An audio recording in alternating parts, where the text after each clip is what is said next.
My childhood friend was always finding excuses to give me things. In elementary school, he'd give me a bag of snacks. I can't finish these. You take them. In middle school, he'd shove a wad of cash at me. I can't spend all this. You take it. In college, he'd toss me an umbrella. I don't need this. You take it.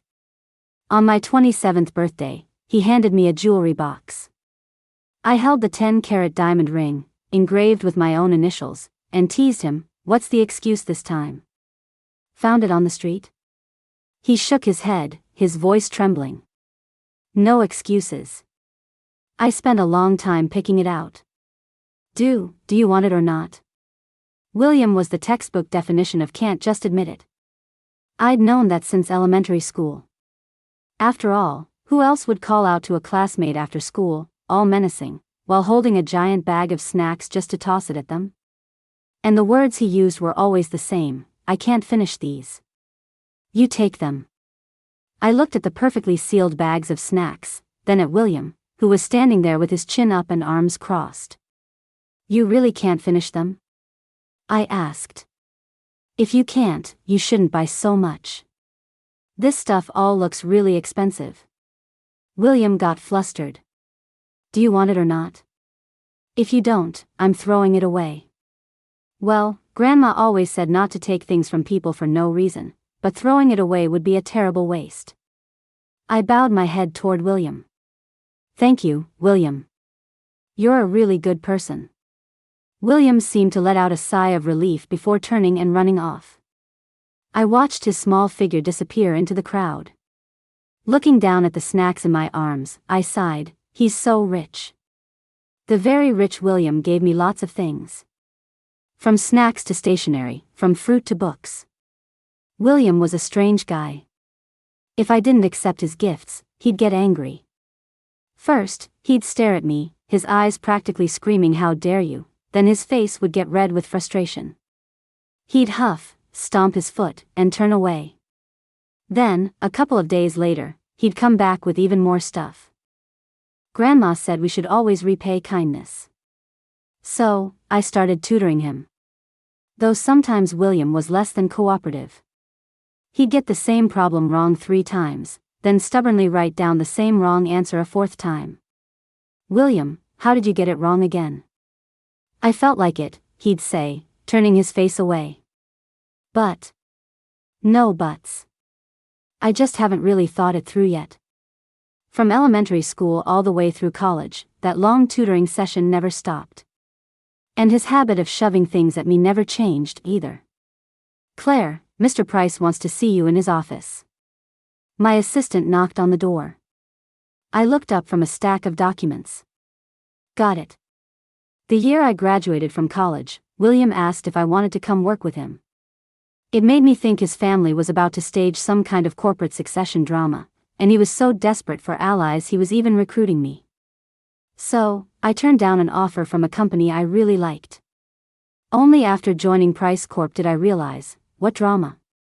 Everyone called him Mr. Price, and his position was as solid as a rock. And his reason for bringing me on was simple. He didn't want to do the work, so he needed someone to help. So, the boss slacked off while the employee worked her tail off. But for a 6-figure salary, what's a little hard work?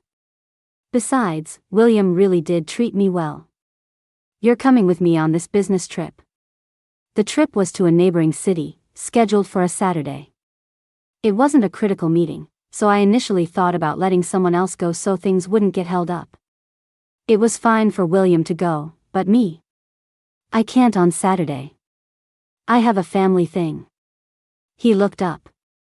"What kind of thing?" I told him the truth. "My grandma wants me to go on a blind date."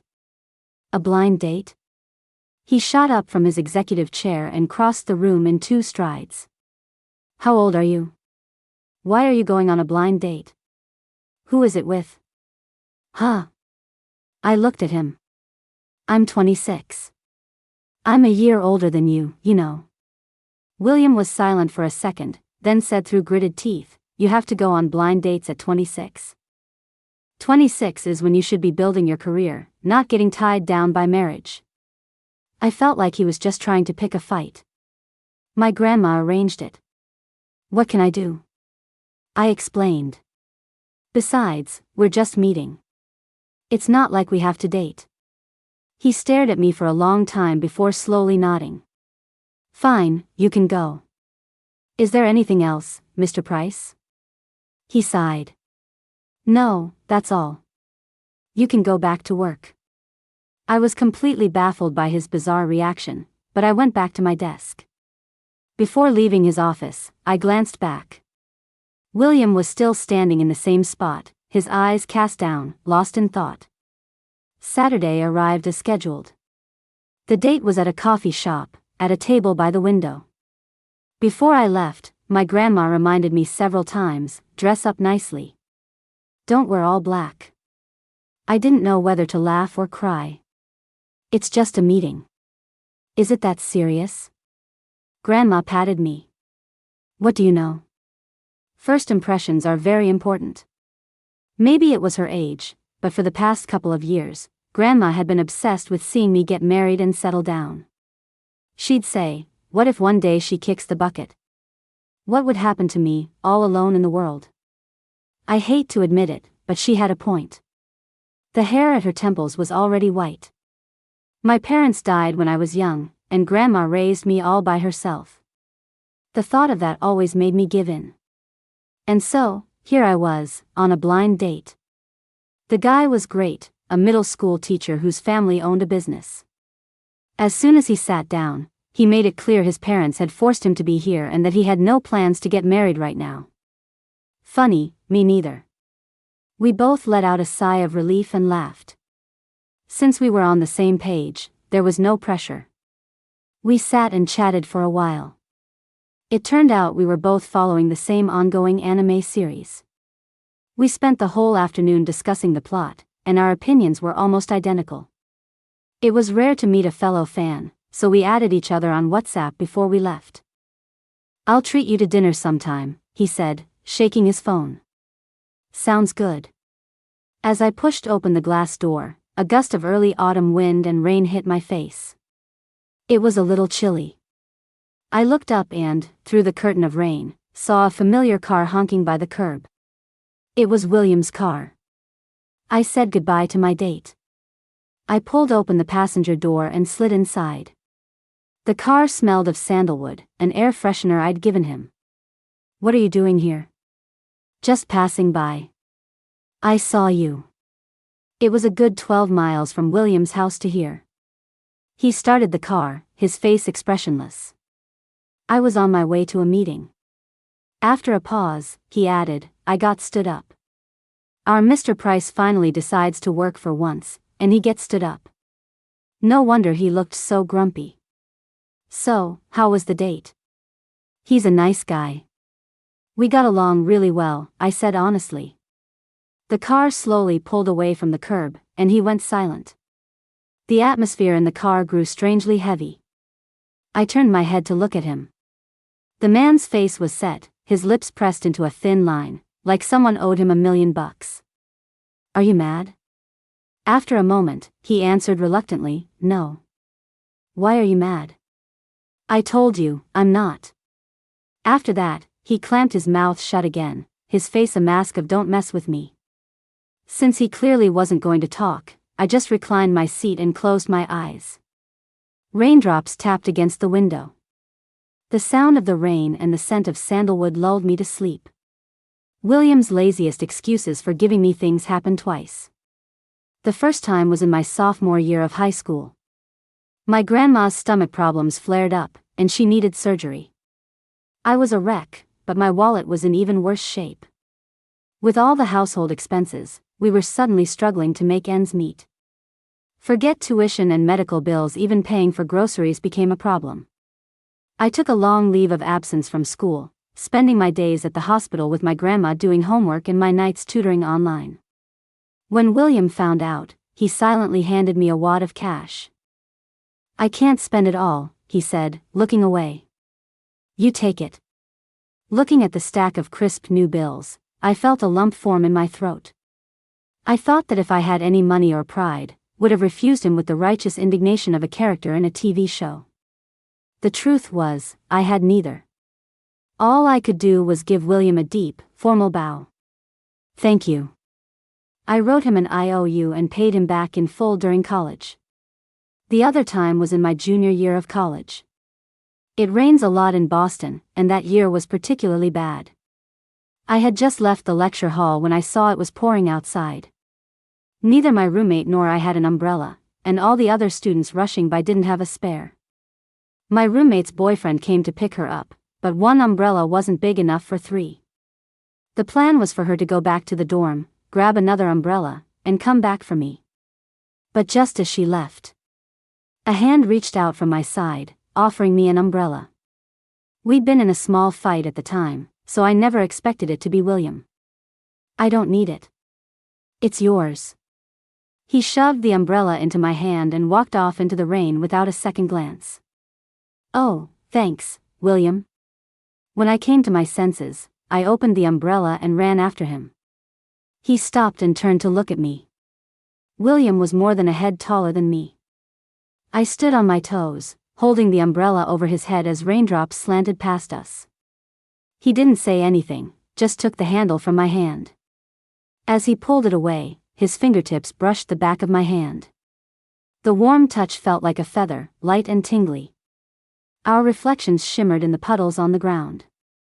A 10-minute walk took us 20. In a daze, I felt someone gently patting my face. Claire, wake up. We're home. I mumbled a response, my mind still wrapped in a fog. Suddenly, warm breath came closer, and I heard the soft rustle of fabric. Instinctively, I fluttered my eyes open. And found myself looking right into William's. He was leaning over me, his left hand braced on the back of my seat, his right hovering over the seatbelt buckle. I stared for a long moment. William? He didn't answer. Click. The seatbelt unbuckled. William pulled his hand back and sat up straight. We're home. I pushed myself upright. He asked, still sleepy. A little. I'll walk you up. I didn't refuse. After he walked me to my apartment door, William got back in his car and left. I stood on my balcony, watching his car drive away. On Wednesday, I went with William to a business meeting. With these kinds of networking events, drinks are always part of the deal. Those of us on the team didn't drink. Our job was just to talk business with the client. The rest was up to William. Mr. Price knew his role perfectly well. His whole demeanor said, "You guys go conquer the world, I've got the home front covered." People gave him face and didn't dare try to force him to drink too much. But that didn't stop him from drinking like a fish himself. The entire dinner turned into William's personal stage for a drink 1,000 glasses and not get drunk performance. As the party broke up, the client clapped him on the shoulder, slurring, "Mr. Price, you can really hold your liquor." William stood up straight and nodded, then turned and walked straight into the glass door. "How many fingers am I holding up?" I asked, holding up 2. He squinted, leaning in close. The smell of alcohol hit my nose. "Claire. Why are you saying my name?" He went silent again, then his knees buckled and he fell toward me. I quickly caught him, calling his name softly. "William?" "Yeah," he mumbled weakly. I glanced behind me, the assistant was taking notes, the manager was shaking hands with the client, and my colleagues were packing up documents. Not a single person had noticed that the formidable Mr. Price, the life of the party, was now so drunk he was dead to the world and couldn't even walk straight. I sighed and asked for help getting him into the car. I drove him home. William was slumped in the back seat, his hair messily covering his eyes. "Claire," he said suddenly, loosening his tie. His Adam's apple bobbed as he mumbled, "I actually..." Thud. A car cut me off, and I slammed on the brakes. He lost his balance, and his forehead hit the back of the front seat. The rest of his sentence was knocked out of him. I glanced back. William had collapsed back into the seat. In the dim light, I couldn't see his face or tell if he was hurt. "Are you okay, William?" William didn't answer. I asked a few more times, but he didn't respond. He must have fallen asleep. I parked downstairs from his apartment building. I managed to drag him upstairs. The good news, William wasn't a messy drunk. The bad news, William was completely unconscious. The even worse news, he repaid my kindness by clinging to me like dead weight. It took all my strength, but I finally got him to his bedroom. William reeked of alcohol. His tie was crooked, and several buttons on his white shirt were undone. "You're so heavy," I panted, standing by the bed. "You owe me dinner tomorrow." He lay on the bed, eyes closed, his eyelashes fluttering slightly. He seemed hot and tugged at his collar. His collarbone and chest were suddenly exposed right in front of me. His skin was pale, his collarbones well defined, and I could faintly see the outline of his chest and abs. And further down. I suddenly realized I should probably leave. Just as I was about to turn, a hand shot out and grabbed my wrist. I instinctively looked over and met William's open eyes. Those eyes, usually so clear and sharp. Now they were hazy, their expression unreadable. "You're awake?" He didn't answer, just kept staring at me with those eyes. For some reason, I felt a chill run down my spine. I tried to pull away, but I couldn't break free. "Aren't you going to sleep?" I reminded him, "You have to work tomorrow." "Claire," he said suddenly. His voice was deep and hoarse, as if he'd been holding something back for a long time. "I'm here." I waited for him to continue, but he just looked at me without speaking. After a long moment, he let go of my hand. I discreetly took a few steps back, putting some distance between us. William raised a hand to cover his eyes and let out a low sigh. "I just wanted to say, don't get married so hastily. You're still so young. You have plenty of time to make mistakes. Don't just rush into a decision to get married before you even know someone. You're amazing. There are so many people better than that teacher, and there are people who are a better match for you waiting in your future."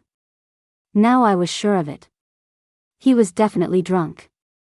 William kept mumbling, rambling on and on. And with that, my impression of him gained a new entry. He gets chatty when he's drunk. I stood quietly by the bed, my eyes tracing the lines of his face as my thoughts drifted. I heard myself ask him, "So who do you think is a good match for me?" William suddenly stopped.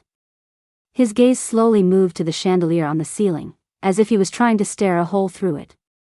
After a while, a few words squeezed out of his throat. "Someone like me, who's good to you." My heart skipped a beat. Then I realized how ridiculous that was. William was only saying this because he was drunk, out of concern for a friend. He didn't mean anything by it. And I shouldn't be thinking about it like that, either. A long time passed, and William said nothing more. I glanced down at him. The man's eyes were closed, his breathing even. He was asleep. I tucked the blanket around him, placed a glass of water on the nightstand, and quietly closed the door as I left. The night wind was unsettling. I checked my phone. 10:30 p.m. I decided to go find Stella. She was my college roommate, and we'd been close ever since. "You know, I've never understood the script you two are following," Stella said, lounging on the sofa and lazily counting on her fingers. "Childhood sweethearts, totally innocent, a match made in heaven, you have such a great foundation. Besides, you've had feelings for him before." When I was first discovering romance, I did have a crush on William. I even fantasized about our future, but back then, he was the one paying my tuition. Growing up, William gave and gave. And I needed those things. All I could do was convert it into IOUs and pay him back in other ways. Tutoring back then, working for him now. William was always on a stage. I could never climb those high steps, I could only look up at him from below. I can look up to him as a friend or an employee, but never as a partner. That's a matter of personal dignity. Stella let out a long sigh. "I think, in this life, you have to take a few risks, especially when it comes to love. Look at me and Leo. He went abroad and dodged me for 3 years.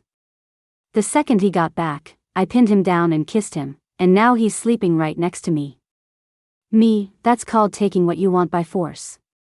It's called bravely pursuing what I want and breaking down social conventions. Stella pulled me up, full of passion. I think you can be brave for once. Follow what your heart is telling you.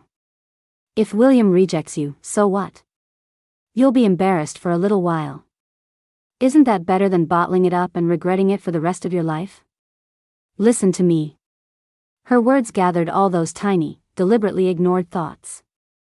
Like spring sprouts breaking through frozen earth, they were suddenly unstoppable. I'll try, I heard myself say. Just this once.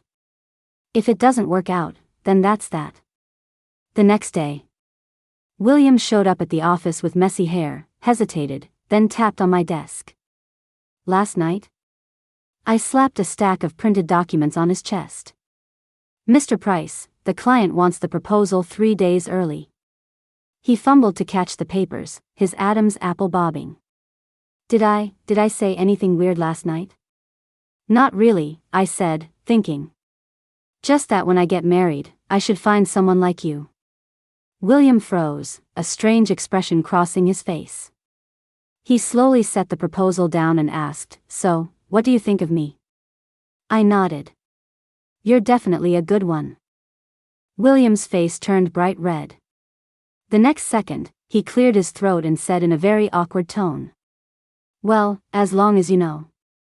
So don't you dare find someone who isn't as good as me. That would just make you look like you have bad taste." I couldn't follow his logic. I blinked. Huh? William turned away, holding the documents. Just think about it. I stared at his retreating back for a long moment. Then it hit me. Making the first move requires a strategy. I spent the whole day scrolling through posts online and came up with a theory. Winning over a guy like him is like raising a cat. You have to pet them the right way and play the long game. And every now and then, you have to provoke him a little. For example, when I ran into William holding a coffee in the break room, I invited him to a music festival tomorrow. Before he could react, I added, I was originally going to ask my blind date. Clank. The ceramic mug hit the marble countertop with a sharp sound, splashing a few drops of coffee. But he has classes and couldn't get the time off, I said, catching a glimpse of his knuckles tightening. So I have this extra ticket. Don't let it go to waste. He cut me off. Tomorrow, 3 o'clock. Wait for me at the entrance. At the music festival. The speakers were blasting, and the crowd was roaring. William, dressed in a suit and tie, stood stiffly beside me the entire time, giving off a stay away from me vibe. Are you sure you're okay wearing that? I asked worriedly. William shot me a look. What's that supposed to mean? I offered some sincere advice. You don't exactly look like you're here to relax. William pressed his lips together and made a move to leave. I reached out and grabbed his arm. Hey, you're already here, I said, tugging on his sleeve. Let's watch together. William stared at me for a long moment. Finally, he spoke, his expression complicated.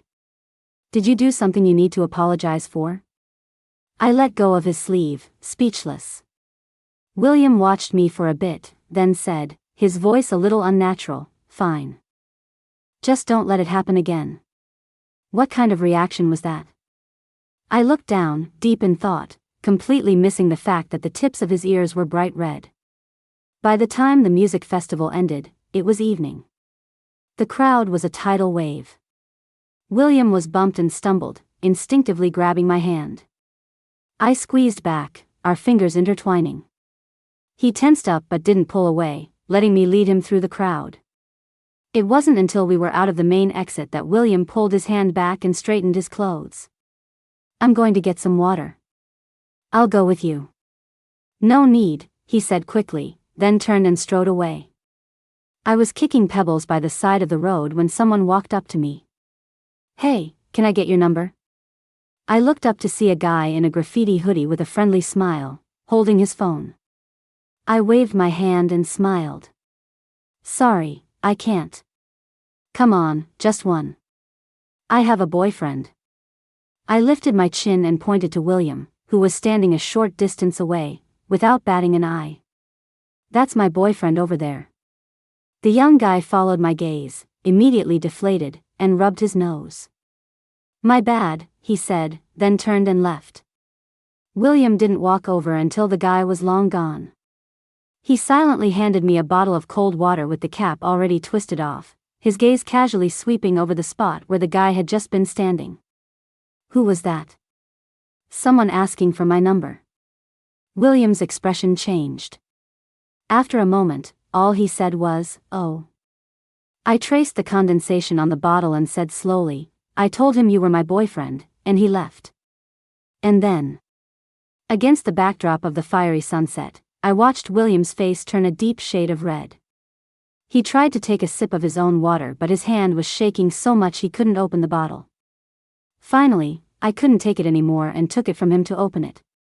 He chugged the water, holding his breath, as if trying to swallow his awkwardness along with it. "Claire," William said, clutching the empty bottle and avoiding my eyes. His voice was wound tight. "Is that the kind of lie you should be telling?" The sunset spread out behind him, bathing him in a soft, warm glow. Of course, a lie isn't a good excuse. I want to make it real. I want you to really be my boyfriend. The moment the words left my mouth, I could hear my heart pounding in my chest. William's head snapped toward me, his eyelashes trembling violently. The roar of the distant crowd seemed to fade away, leaving only the sound of the wind and our heartbeats. You. I suddenly wanted to laugh. So, the ever-composed William could look this stunned. "Claire." His voice was impossibly hoarse. I looked up at him. William was staring at me, his gaze fixed. Then, he ran a hand over his face and said in a low voice, "Wait here a second." With that, he quickly crossed the street and ducked into a flower shop. When he came back out, he was holding a few red roses. He walked up to me, held out the flowers, and said solemnly, "My answer is, I like you too." After we got together, things didn't seem all that different between us. The only real change was, we would kiss. William could be stubborn, but his lips were soft. Every time we kissed, he would start by gently pressing his lips to mine, carefully watching my reaction. When he saw I wasn't pulling away, he would tentatively let his tongue slip out. Afterward, William would hold me, resting his forehead against the top of my head, and a low laugh would escape between his breaths. "Claire, I like you so much." Stella was right. We should have ripped off that Band-Aid a long time ago. But it was okay. It wasn't too late now. William also loved coming over to my place for dinner with my grandma. He did the cooking, and he did the dishes. The kind where you couldn't even argue with him about it. I have a feeling that if we didn't have a washing machine, he would have done the laundry, too. Today, Grandma acted unusually. After dinner, she pulled me out onto the balcony and handed me a bank card. "The living expenses you've given me over the years, plus the money from selling the old house a couple of years ago, I've saved it all." I was stunned. "Grandma, this is..." She waved her hand, cutting me off. I watched William grow up, too. He's a good kid, and I feel at ease with you two together. But in this day and age, having your own money gives you security. If you two ever have problems down the line, this gives you a way out. My parents died in a car crash when I was young. Grandma had to bury her own child. Then she braced herself and raised me, bit by bit. The whole process was long and difficult. She watched me grow, gave me love, taught me independence, and now, she was paving a way out for me, just in case. If I were a flower growing toward the sun, then my grandma was my sun. I hugged her and couldn't stop the tears from flowing. Grandma patted my back, just like she did when I was little. "What are you crying for? Such a big girl, how embarrassing." Grandma, I said, wiping my tears. Thank you. William and I didn't deliberately hide our relationship. We came and went together, and within a few days, the whole company knew. A few days after that, William's dad found out, too. To be honest, I didn't have much of an impression of William's parents. Growing up, it was always a nanny or a secretary who came to his parent-teacher conferences. All I knew was that their relationship was bad and that they divorced when he was in high school. The day William's father came to the office, the sound of shattering porcelain and fragmented arguments drifted out of the office. Worried something might happen, I went to take a look. But the content of their argument made me stop in my tracks. Claire's promotion was completely by the book. She's been with the company for 4 years, and she landed a major deal in her very first year. Her abilities and performance are there for everyone to see. She and her team spent 2 months preparing for this project. How can you say her credit was stolen? Are you so bewitched by that little vixen that you can't even separate business from your personal life? She's not a vixen. Please speak with some respect. I'm not respectful. Look at how you're talking back to me for her. Now that you think you're all grown up, you want to pull strings for your little girlfriend, is that it? She's had you wrapped around her finger since you were kids. If she had any backbone, she never should have. I didn't hear the rest.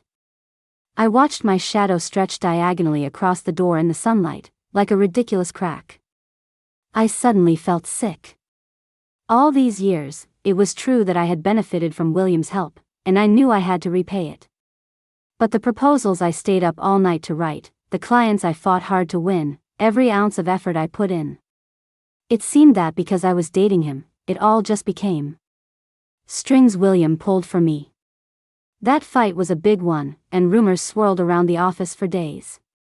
The usual stuff, nepotism hire, slept her way to the top, and so on.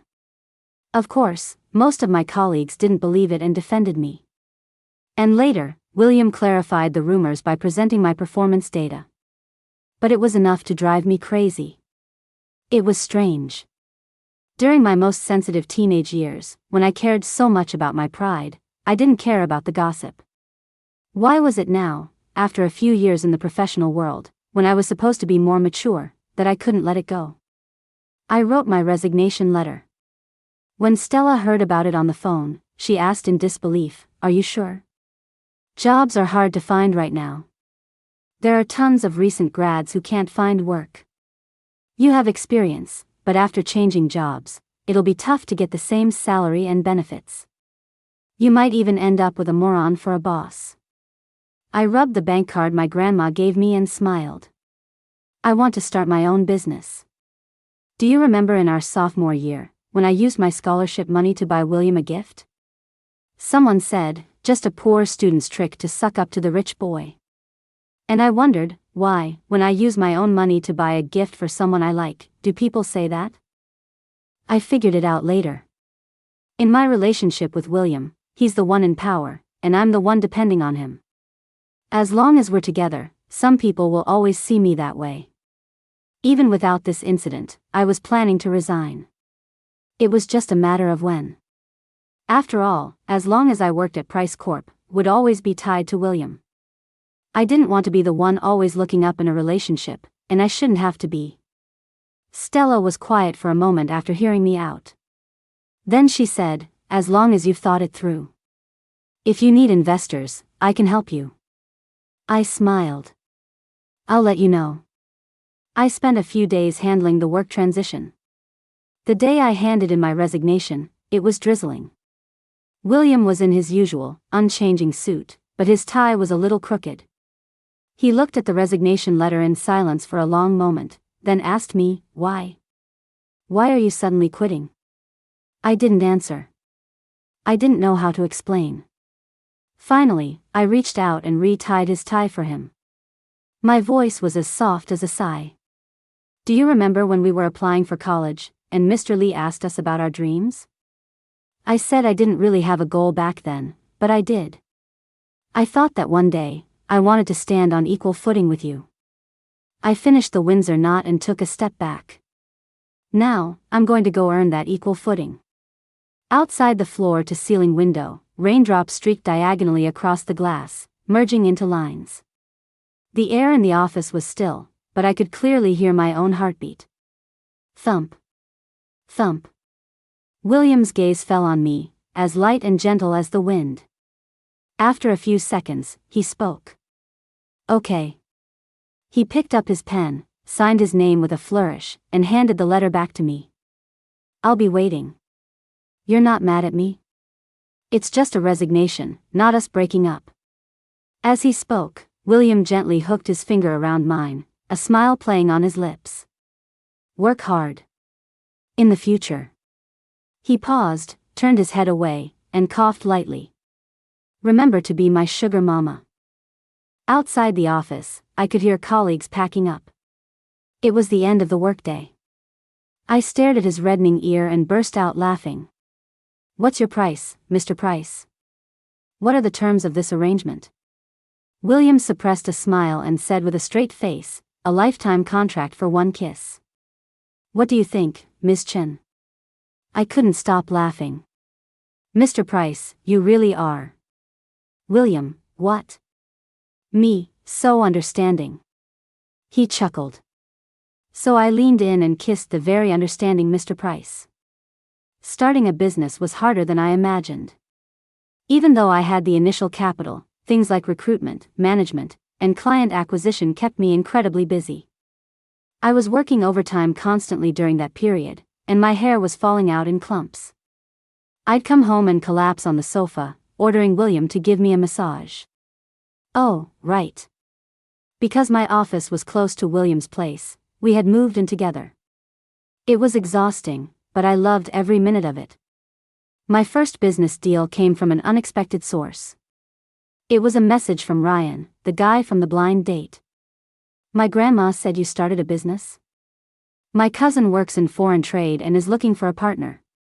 Maybe you should give it a try. I shot up from the couch and immediately called him. Ryan? Yep. Thank you so much. This is a huge help. Ryan sounded a bit embarrassed. Don't mention it. But I was hoping you could do me a favor. Ryan asked me to keep an eye out for some merchandise for a specific anime IP. He had tried to get it and failed, couldn't find anyone reselling it, and didn't dare ask his friends for help because he didn't want his family to find out. Of course, I readily agreed. Ryan's cousin was more straightforward than I expected. After looking at my proposal, he signed the contract with a flourish. The day the contract was signed, I sent a big red envelope bonus in the company group chat. The new intern I hired was so excited she shouted, "The boss is awesome." The merchandise Ryan was looking for arrived, so it was the perfect excuse to treat him to dinner. After all, he was the one who made the connection, so I had to show my gratitude. I gave William a heads up beforehand. The chat box showed typing, for a long time. In the end, all he did was ask for the address and say he'd pick me up when I was done. It was dark by the time we finished dinner. As soon as I stepped out of the restaurant, I saw William standing by the road. The streetlight stretched his shadow long behind him. He was looking down at his phone, the cold light from the screen making the contours of his face look even sharper. Hearing my footsteps, he looked up. His gaze darted between me and Ryan for a second before he nonchalantly looked away. All done? All done. I made the introductions. This is Ryan. I've told you about him. Then I pointed at William. And this is my boyfriend. Their eyes met. Ryan was the first to say hello, then took a step back. I have to get going. See you.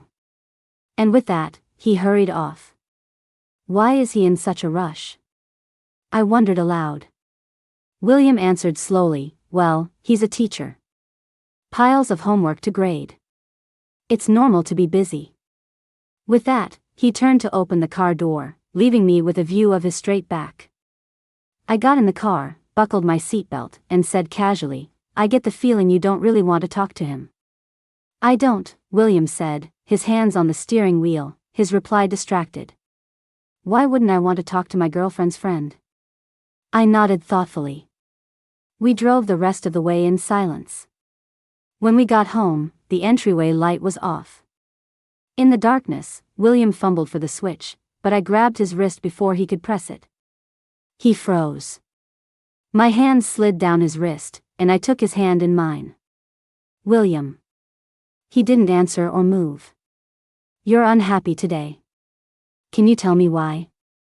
Who's unhappy? He said, craning his neck and taking half a step back. His lower back bumped into the shoe cabinet with a dull thud.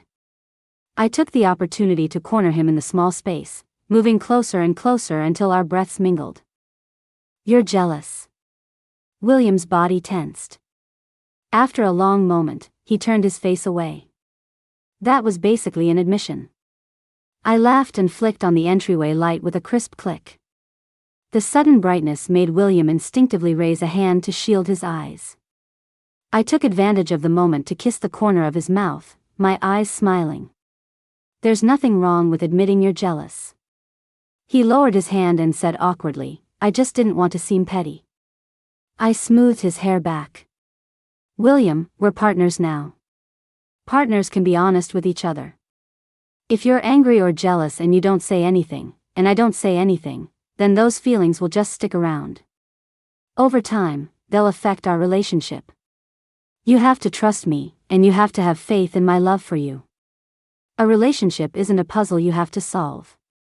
If you don't tell me, I'll never know why you're upset, and then we can't even begin to solve the problem. William's eyelashes fluttered.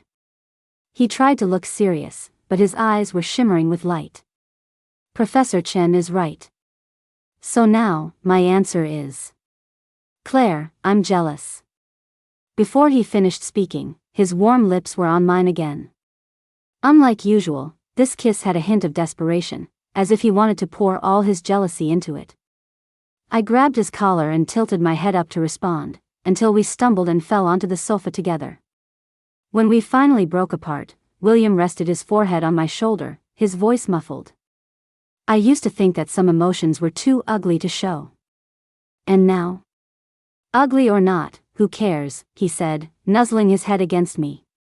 You're the only one who's going to see it for the rest of my life anyway. But William's personality was what it was. He couldn't change overnight. Last time he came home from a business dinner, he brought me flowers. I was just wondering where to find a vase. A very drunk Mr. Price, thinking I didn't like them, said he'd found them on the street and I could throw them away if I wanted. I teased him about it for a long time after he sobered up. 3 months into my new venture, the company was finally on the right track. William had been busy lately, too, working a lot of overtime. My birthday fell on New Year's Day. I spent it at home with my grandma, and William cooked a huge meal. 10 dishes for the 5 of us. Even Grandma praised him for being such a good homemaker, which made William quite proud. William had ordered the birthday cake, which read, "To Claire, a life without worries, full of peace and joy." When it was time to make a wish, I specifically wished for my company to prosper.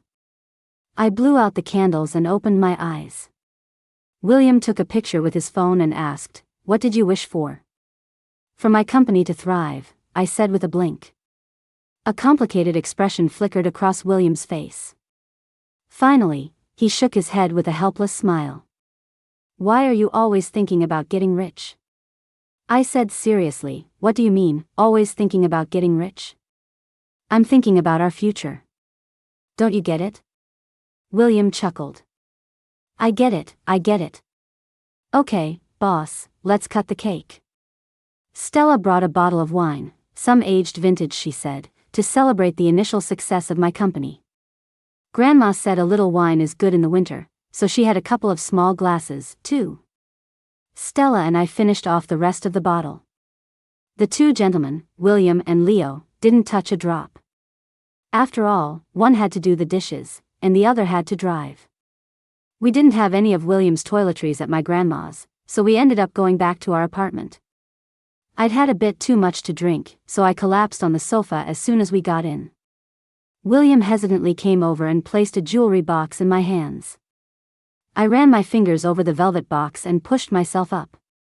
The moment I opened the lid, the glittering light from the diamond was dazzling. A 10-carat diamond was set on a platinum band, and the inside was engraved with the initial CQ. It shimmered under the light. I glanced over at the gift giver. He was staring at his toes. "What's the excuse this time?" I asked, holding the ring up to the light and drawing out my words. "Found it on the street? Or maybe."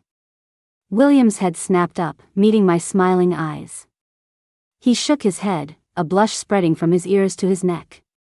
His voice trembled. "No excuses. I spent a long time picking it out. Do you want it or not?" I laughed, slowly sliding the ring onto my finger before looking up at him. "I want it." How could I say no when Mr. Price is being so generous? William's eyes filled with surprise and joy. After a moment, he knelt beside me, gently took my hand, and pressed a light kiss to the back of it. "So, can I ask for one thing?" "Ask away. Anything you want." William looked into my eyes and said, word by word, "Can you love me for the rest of your life?" "I can." I leaned down and placed a kiss on his lips. "William, I love you." In the spring, William proposed to me, a very formal affair. He chose my favorite restaurant for the occasion. He booked the entire place, surrounded us with our friends and family, and even hired a professional film crew to document it. After he proposed, he dragged me to City Hall to get our marriage license and then enthusiastically started planning the wedding. As we left the courthouse, I asked him how he'd managed to get his family on board. William grinned proudly. "I told my dad, if you don't agree, when you get old, I'll sell the company and let your life's work be destroyed." He told me to get lost, so I did. The old man tried to run the company for 3 months, but he doesn't understand the market. Profits plummeted. My mom called to laugh at him, and he got so angry he ended up in the hospital. I had expected getting his family's approval to be an uphill battle. But I never, ever imagined he would make them cave in such an unconventional way. Our wedding day was bright and sunny. A gentle breeze blew, and the air was filled with the scent of summer. The ceremony went smoothly, but it was exhausting. I had to get up at 4 in the morning for hair and makeup, spent the whole day on my feet in high heels, and by the time we got home, my feet were covered in blisters. William was in a similar state, so tired he just collapsed onto the bed. We looked at each other and couldn't help but laugh. "What do we do?" I asked, scooting closer to him. "I'm so tired, all I want to do is sleep." But even though we were tired, we were happy. William leaned over, wrapping his arms around my waist. "I love you," he said. I smiled, then leaned in and kissed his cheek. "I love you, too." The night was thick and dark, holding the lights of 1,000 homes and a full, perfect moon. The summer wind blew through the room, making the curtains sway. The cicadas buzzed endlessly. Tonight, everything was just right. William's epilogue. When I was little, I hated rainy days. The camphor tree by the school gate would rustle in the wind and rain, water droplets rolling off its leaves and splashing into tiny ripples on the stone pavement.